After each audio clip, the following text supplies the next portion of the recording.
അലൈനേഴ്സിന് എന്ത് കോസ്റ്റ് വരും, എന്ത് ഡ്യൂറേഷൻ എടുക്കും, ഫ്യൂച്ചർ സ്മൈൽ നമുക്ക് ആദ്യം തന്നെ കാണാൻ സാധിക്കുമോ? നമ്മുടെ വീഡിയോസിന്റെ താഴെ സ്ഥിരമായിട്ട് വരുന്ന ചോദ്യങ്ങളാണ് ഇവയെല്ലാം. അലൈനേഴ്സിന്റെ കോസ്റ്റ് ഓരോ വ്യക്തികൾക്കും ഡിഫറെൻ്റ് ആയിരിക്കും.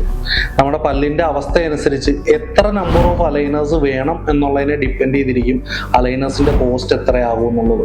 അലൈനേഴ്സിന്റെ ട്രീറ്റ്മെന്റ് പ്ലാനിങ് നമ്മളൊരു സോഫ്റ്റ്വെയറിന്റെ സഹായത്തോടു കൂടിയാണ് ചെയ്യുന്നത്. നമ്മൾ ആദ്യം തന്നെ പല്ലിന്റെ അളവെടുക്കും. എങ്ങനെയാ പല്ലിന്റെ അളവെടുക്കുന്നത്? പണ്ട് കാലങ്ങളിലൊക്കെ ആൽജിനേറ്റ് എന്ന് പറയുന്ന ഒരു പൗഡർ കുഴച്ചൊരു മാവ് പോലെയാക്കി വായി വെച്ചിട്ടായിരിക്കും നമ്മൾ അളവെടുക്കുക.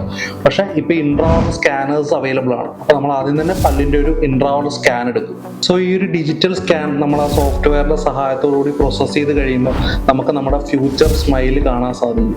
ഫ്യൂച്ചർ സ്മൈൽ മാത്രമല്ല, എത്ര അലൈനേഴ്സ് വേണം, അതേപോലെ ഡ്യൂറേഷൻ എത്രയാകും, എന്ത് കോസ്റ്റ് വരുമെന്ന് നമുക്ക് ആദ്യം തന്നെ അറിയാൻ സാധിക്കും.